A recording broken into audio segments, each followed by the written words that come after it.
Distraction-free calling is time for you to be able to really execute that outbound, really make those calls matter and get down to business. Now, often calling is the last thing we want to do. It's the last thing on the list. It always falls further and further down, or we block out 2 hours of time to call and we never use it. I call bullshit on most people's strategy. We did it with a client. We've got about 30 salespeople, and they're all telling me about this 2 hour chunk here and this 3 hour chunk here and a day and a half a day. I call bullshit on all of it, and we had a bit of a laugh with it. They didn't take it personally, but we switched that up, and we've changed the way that they are now approaching their outreach, and we've condensed the outreach time. But we know, as salespeople and as sales trainers and as business owners, is that distraction-free calling is a game changer for outbound sales, and we know that. Often sales floors, they need energy, they need to be noisy, there needs to be things going on. But if we're not in that environment already, and it's not necessarily that's the way that we're selling, often if we look at this consultative selling, we're not necessarily on a floor full of people. We're often spread across multiple offices, or we're working hybrid. But we need to understand what helps and nurtures our sales teams as much as we need to understand that as salespeople ourselves, where we need to be working. And so if we think back to, a common or a traditional, sales office, you would see sales teams ping pong. There would be, noise. There'd be stuff going on. I remember for me, it was everyone walked around with wireless headsets, and they were the top salespeople because they were the ones, because they were more expensive. And so if you hit a certain, point, you could then get this wireless headset and you could just wander. So they'd be wandering, they'd be chatting, and they'd be, because some of them would be able to play ping pong whilst talking, which I think is a real skill, or they just go off and play ping pong for a moment and come back. And so we're now seeing this shift more so obviously from the hybrid roles, is that we're seeing this where sales teams are not as busy, they're not as noisy, there's not as much going on. And so we want to provide a distraction-free environment, but we also want to create something that's got energy. And so we've got dedicated call pods, we've got quiet zones, we've got, offices that people can go into. But we need to be really mindful that if we're giving our team this goal to go out and do outreach, and they're at home on their own, working from home, is that conducive to the results that they're able to generate? For some people, yes. For others, no. They're not motivated. There's nobody kind of to bounce some energy or ideas off.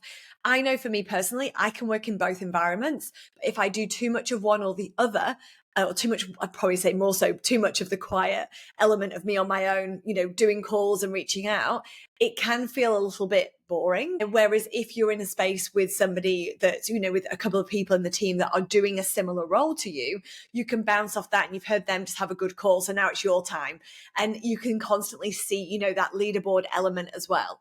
So it's really important to understand, firstly, who are the salespeople in your team.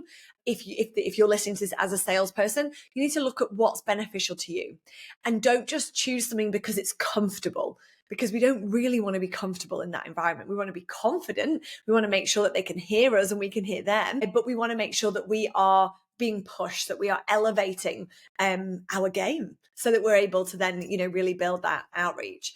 And so the environment, the focus time, as I mentioned before, focus time is key to success. If we have the whole day, the chances are we'll just kind of twiddle our thumbs. We'll think of a million other things to do. We'll research some stuff, and then we'll pick up the phone. We'll make 2 or 3 calls, and then we'll move on. Now, I did an organization a few weeks ago, and we were looking at some call stats, and they'd been doing really well. We'd seen, some really high volume. And then we'd had these 2 weeks of like 8 calls for the week. And for me, straight away, I'm like, right, what happened? Like, what blew up? What's changed in the organization to see such a drop from that 40, 50, 60, 70, 80 calls to 8? And it wasn't just one person. This was a few people within the team. So what we looked at was that we looked at numbers, we looked at changes within the team, we looked at where everybody was working from in those 2 weeks. Couldn't see really too many changes. And when we asked the team, they were like, I just don't know. I didn't really know who to call next. I didn't really know, and it was procrastination really set in. And so what we did was we broke it back, and we said, right, okay, let's just make 10 calls today. Let's just break the back of it. Let's make 10 calls today. We've done 2 more than we did in the whole week last week. And then now let's build it back up again. And so now, they're at 70, 80, 100 calls again for the week. Sometimes they're hitting, 30, 40 calls in a day, which is awesome. But they've also now got other jobs to do. They're now starting to see their pipeline of conversations grow. They've got warmer opportunities to come back to.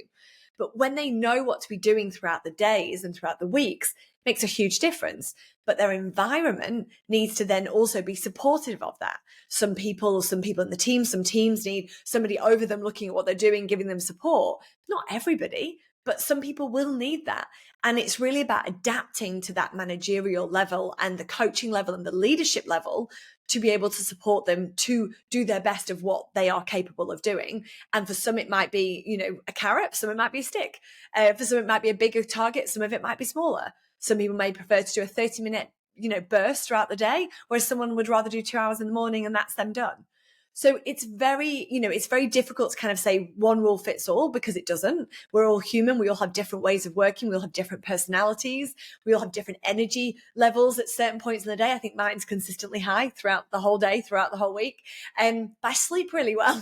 So, it's really just about finding that balance. And so it's great to see, so many businesses taking on different ways of working, introducing call pods, introducing call offs, finding ways that work within their environment, but also be mindful that if they're always at home, that might not be conducive to a great outreach.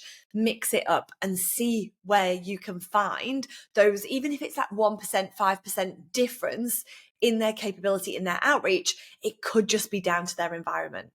So have this as the little reminder as your assessment point. For me, I always find it's great just to see, how have I done that week? What numbers am I at? Where have I found myself with more energy versus less? Something I've switched up this week in the last 3 weeks has been that I now start work earlier. So I'm an early riser. I have 2 Labradors. They like a good walk in the morning. I'm also in Australia. It's very hot during summer. So the earlier, the better. So what I've been doing is I've been trialing this. I'm not saying it's going to work. I'm not going to say I'll do it forever. But I've been listening and reading some research around starting work at 4 a.m., work till 8 a.m. And then I then go and walk the dogs and do all my things. And then I can come back into work later. Now, sometimes that does mean I'm just working longer hours because I've got a few extra hours in the morning. However, I've not quite managed the 4 a.m. I've done the 5 a.m. And the way I'm switching it up is I'm doing 5 till 6:30, an hour and a half of just deep, get into it, get all the bits done that I need, make sure everything's done, for my tasks. I'm finding I'm getting into my morning with no tasks. And it means I can actually just go into checking on clients. I can do my business development. I can do my network, and I can think. I've got time to think as a business owner. We're evolving all of our services all the time. So it means I've got that ability to really take that time as well.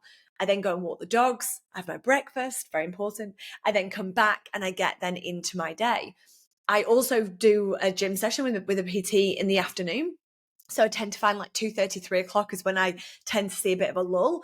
It's also quite a good time because not many people are online. They're kind of stuck into other pieces of work. And I will then come back, and either if I'm dealing with UK clients, I'll get back on calls. Otherwise, it might just be tying up the rest of my day and then getting on.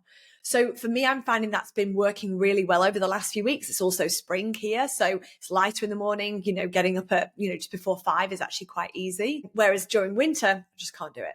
So it's very interesting to see, but that's been my experience. And I think it's really worthwhile if you've got the flexibility in your business. Find out what works for your team, get them to share it with you, maybe at your next sales meeting. And, when do you find you're most productive? What points in the day? And then help guide them with how to plan out their week. It doesn't have to be solid, does not have to be in concrete.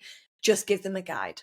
And then think about their environment. But self-assessment, looking at your team as an assessment will be a great place to start. And then give them some ideas around that environment piece, around, when you're in the office, when you're out of the office, where else you can go. And I hope that's helped you, give you some ideas in terms of how you can change your environment, change your state for a distraction-free calling section to be able to see outbound sales results grow for you week upon week upon week.